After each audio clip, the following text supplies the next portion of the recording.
a space base on Mars, in the future or in the past? There is evidence that a space base existed on the planet Mars in antiquity. And what is even more startling is that it might have been reactivated before our very own eyes. Is it possible then that what our civilization is discovering today about ourselves, our beginning, our planet, our corner of the universe, even the heavens, is a drama that could be called Genesis Revisited?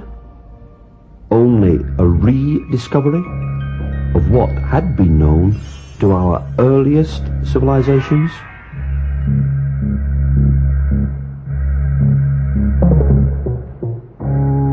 The last decades of the 20th century have witnessed an upsurge of human knowledge that boggles the mind. Our advances in every field of science and technology are no longer measured in centuries or decades, but in years or even months. They seem to surpass in attainment and scope anything that man has achieved in the past. Man came out of the Dark Ages and the Middle Ages, reached the Age of Enlightenment, experienced the Industrial Revolution, entered the era of high-tech, the era of genetic engineering, the era of spaceflight.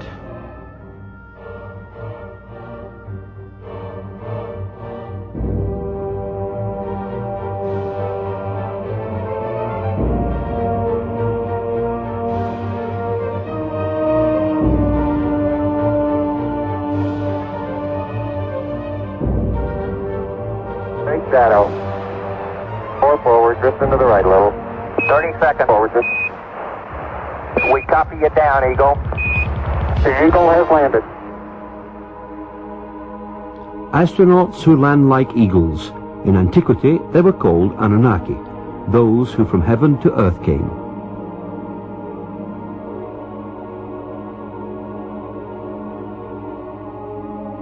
The possibility that modern science is catching up with ancient knowledge has brought mankind to the first chilling incident in a war of the worlds.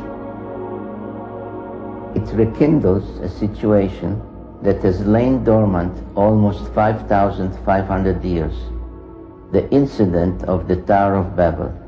In the Babylonian version of the biblical story, the people of Babylon were building a tower whose head shall reach the heaven, in which a Shem, a space rocket, was to be installed under the direction of their supreme god. But the other deities were not amused by this foray of mankind into the space age.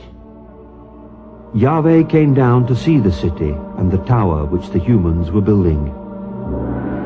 And he said to unnamed colleagues, "This is just the beginning of their undertakings. From now on, anything that they shall scheme to do shall no longer be impossible for them. Come, let us go down and confuse their language so that they should not understand each other's speech." Genesis chapter 11. I'm Zechariah Sitchin. I devoted a lifetime to the study of ancient civilizations, ancient languages, their art, their beliefs, and the knowledge that they had. And the question is, when you study, when you look at all that, is it myth, is it mythology, or did it really happen? I believe it all really happened. You are invited to join me in a journey in a time machine. A magical journey taking us to the past through the work and achievements of archaeology. Ancient knowledge. How much did they really know? How much do we know about them? Thanks to archaeology, we now know that man's first great civilization blossomed out almost 6,000 years ago.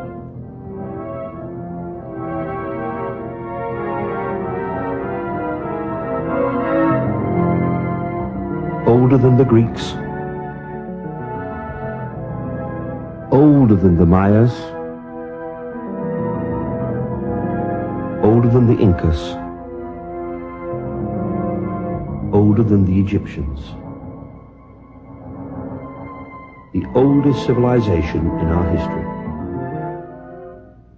The people who bequeathed it to us are called Sumerians, after the name of their land Sumer, in the Great Plain between the Euphrates and Tigris rivers, today's Iraq. The book of Genesis called that land Shinar. For many years, the references to ancient kingdoms in old scriptures were either ignored or disbelieved, considered simply myth.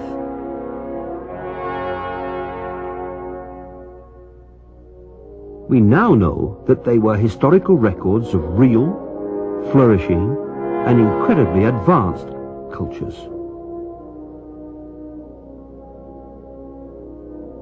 We are now entering a temple that is actually 6,000 years old. It is a temple that existed in a city called Erech, which until about 150 years ago was known only from the Bible, the biblical book of Genesis. And that temple was dedicated to a goddess, to a female called Inanna, known in later times as Ishtar. You can see here her features, a little damaged. Her divinity was marked by the pair of horns that she had. She held a jar with the water of life, and she was surrounded as a decoration, but perhaps also symbolically, with a symbol that some refer to as entwined snakes, which was the symbol of science in those days, 6,000 years ago. Some find in it a precursor of the Egyptian Ankh, which was the symbol of life and creation, and it really was a symbol of genetic manipulation of DNA. She also engaged in other activities, among them flying in the skies of Earth and also being an astronaut almost 6,000 years ago. In ancient Mesopotamia, the secrets of celestial knowledge, of astronomy, were guarded, studied, and carefully handed down by astronomer priests. They often kept this special knowledge on cylinder seals like this one.